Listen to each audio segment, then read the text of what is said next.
Hello everyone, welcome back to the Airfix YouTube channel. Here we have the 1/72nd scale Messerschmitt Bf109F-4 starter set. And as usual for the how-to videos, we're going to build and paint it straight from the box using only basic tools to show that even a beginner can get good results from these starter sets. The starter set format means that the kit comes with Humbrol polycement, a paintbrush and acrylic paints to paint the kit, so everything you need for a basic build. On the back of the box you'll find the usual colour diagrams, one of which is actual size, and these are read in conjunction with the colour callouts which show you which colours to paint the model. These are denoted in the small white boxes with the paintbrush icon. In the smaller red boxes, these numbers correspond to the included marking sheet and the diagrams help with placement. Inside the box you'll find a large plastic bag containing all of the frames holding the model's parts. Inside this bag there's a smaller clear bag protecting the clear frame for the canopy. In a smaller bag you'll find the Humbrol acrylic paints and the polycement to glue the model together. There's the ubiquitous Humbrol Airfix paintbrush to paint the model, and a small marking sheet which also includes some of the coloured areas that would be too difficult to paint. The instruction guide details the full build, and it's important that you give this a good read before you begin the model, as there are many areas that will be inaccessible once the model is closed up, so we need to build it in sequence. There's also the Before You Start guide, which details the common tools and techniques used in model building. We'll cover most of these in the video, but most importantly we'll carry out step 1, which is to wash all of the parts with soapy water before we begin the build. Our basic toolkit consists of a pair of cutters for snipping parts away from the frame, a modelling knife for removing any excess plastic and general cutting, a modelling file for removing any plastic left behind by the connection points to enable a perfect fit, and a pair of tweezers to assist with applying the markings. The instructions uses circular callouts with a letter and number combination to reference the parts on the frame. The part numbers are moulded into these small tabs next to each part. There are also callouts with a paintbrush and a number, and this tells you which colour to paint the selected area.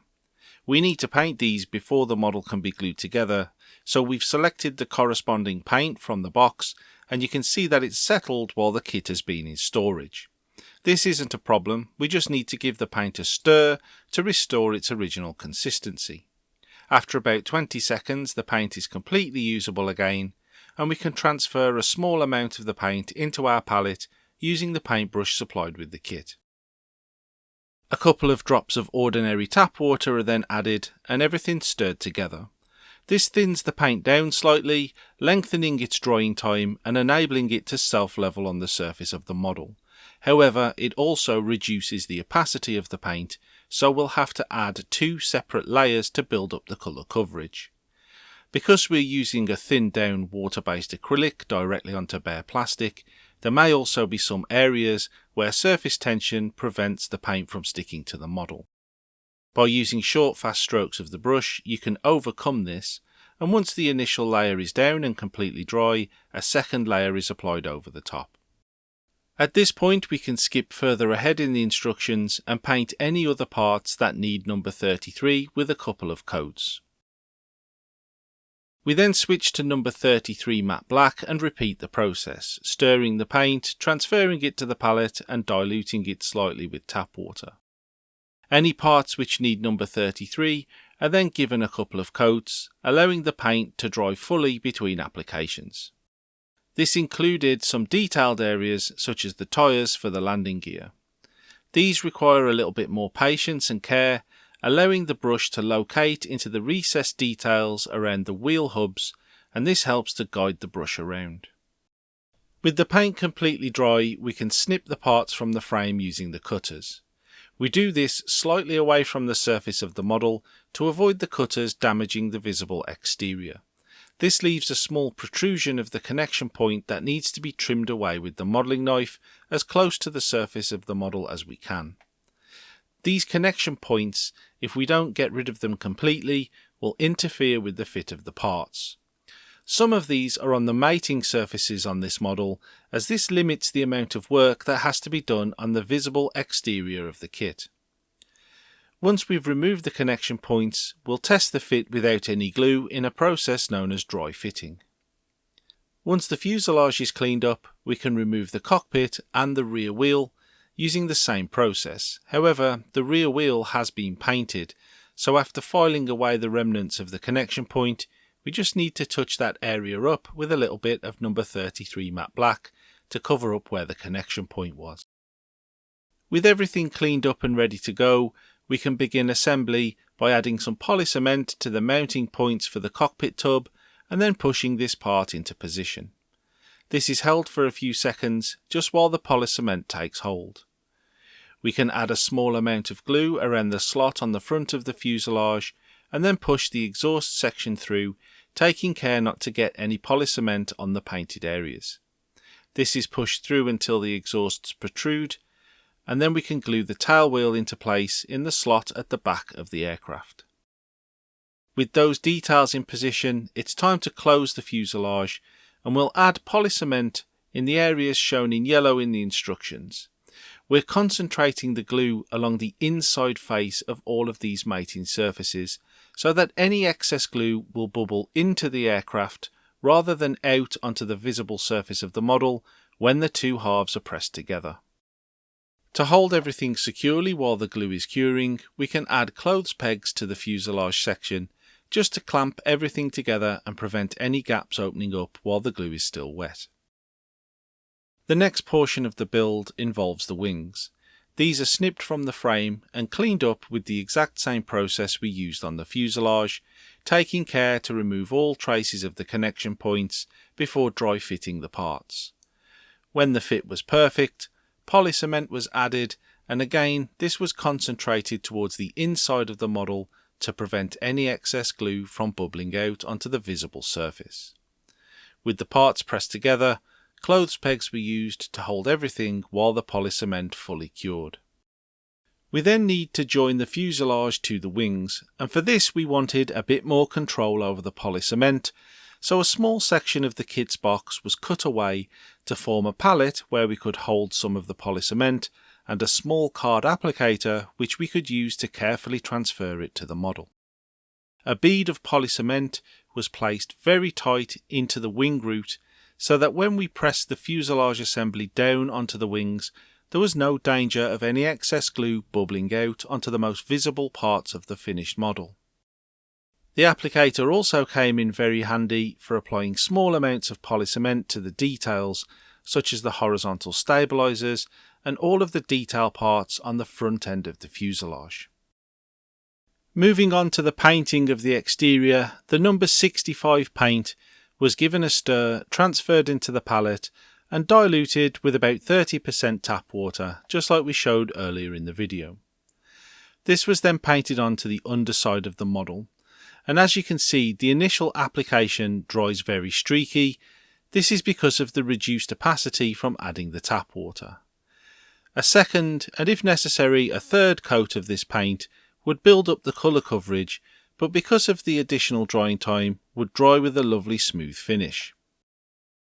Moving on to the upper portion of the model, and the number 91 paint was prepared in exactly the same fashion, being given a stir, transferred into the palette and then diluted with tap water. When painting the upper portion of the model, we need to join the two colours of this camouflage scheme together with a nice neat demarcation line. Along the edges of the wings this is really easy, as we can use the contour of the wing to drag the side of the brush down, creating a nice neat join between the two colours. After then blocking in the rest of the upper portion of the aircraft, we come to the second point where we need to join our colours together, and that's along the length of the fuselage. And unfortunately there's no shortcut here, we just need to carefully work our way from the dark area into the lighter colour on the underside, using slow, steady, controlled brush strokes to build up the dark green areas until we're happy with our demarcation line and we've matched the scheme shown in the diagrams on the back of the box. At this point we can then block in the rest of the dark green with a second coat to build up that colour coverage, and we can move on to completing the build. The undercarriage parts were snipped from the frame, and this includes some parts that have been painted, so after filing away the remnants of the connection points, these will need touching in with a little bit of the number 33 matte black to cover up that bare plastic. A small amount of polycement is added to the wheel mounting points, and then the wheels pushed into place on the undercarriage struts. These can then be set aside to cure fully while we move on to the propeller assembly. The assembly itself is really straightforward, but because we're working so late on in the project, extra care is taken to apply polycement towards the inside faces so that none of that excess glue bubbles out onto our painted finish. The palette and applicator setup comes in handy once again to apply very small amounts of polycement into the mounting points for the landing gear, and it takes away the risk of getting any of the glue on the nicely painted finish that we've taken all that time to achieve.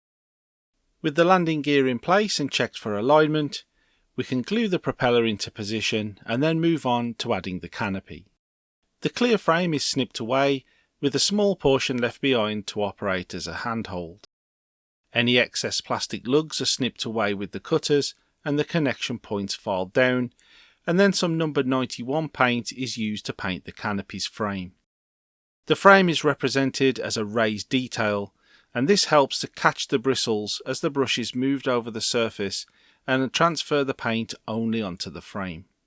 We'll need to do a couple of coats, and it is quite finicky, but remember, if you do get any paint on the clear areas, this can be scraped away once dry using a cocktail stick. The applicator is used to apply a small dot of polycement into the hole on the rear of the canopy, and then the antenna is pushed into position and aligned, making sure that it fits nice and straight and everything's nice and square before painting this in again with number 91 paint. Once this has been allowed to dry fully, we can snap the canopy into position and the overall external build of this model is completed. We just need to add the final step, which is the markings. These need to be trimmed away from the marking sheet using the modelling knife before being immersed in ordinary tap water for just a few seconds and then left to soak. After a couple of minutes, this will move under gentle pressure from a paintbrush, meaning it's ready to apply. A small amount of water is added to the surface of the model to help with repositioning, and then the transfer is slid onto the model. The diagrams on the back of the box will help with placement, and the water that we've added will allow the transfer to slide around and we can get it into the perfect place. Once it's in position, we can use some tissue to wick away the water and that transfer is complete. The most difficult transfer to apply is the yellow band behind the canopy. The surface area of this transfer is quite large, so it has a lot of grip on the model and requires a bit more effort to move, so we used the back of the modelling knife to get it into the perfect place. Once all of the transfers have been added, it really makes the model's finish pop, and we just need to add it to the shadow base which is supplied with the kit. We've painted ours with number 33 matte black, and that completes the build of the Airfix Messerschmitt Bf109F-4. The Airfix starter set range is designed from the ground up to have a reduced parts count and an improved build sequence that make them fun, rewarding and easy for beginner modelers, and the end results, if you use the box contents correctly, can look absolutely fantastic. This is a perfect gateway into the hobby for someone who wants to try out modelling aircraft. If you're a more experienced modeler, these are very quick and easy projects that you can use as a nice little palette cleanser in between larger models. So these kits offer something for everyone. So as always, thanks for joining us for some modelling today. We hope to see you again in the near future. Thank you very much for watching, and we'll see you again next time.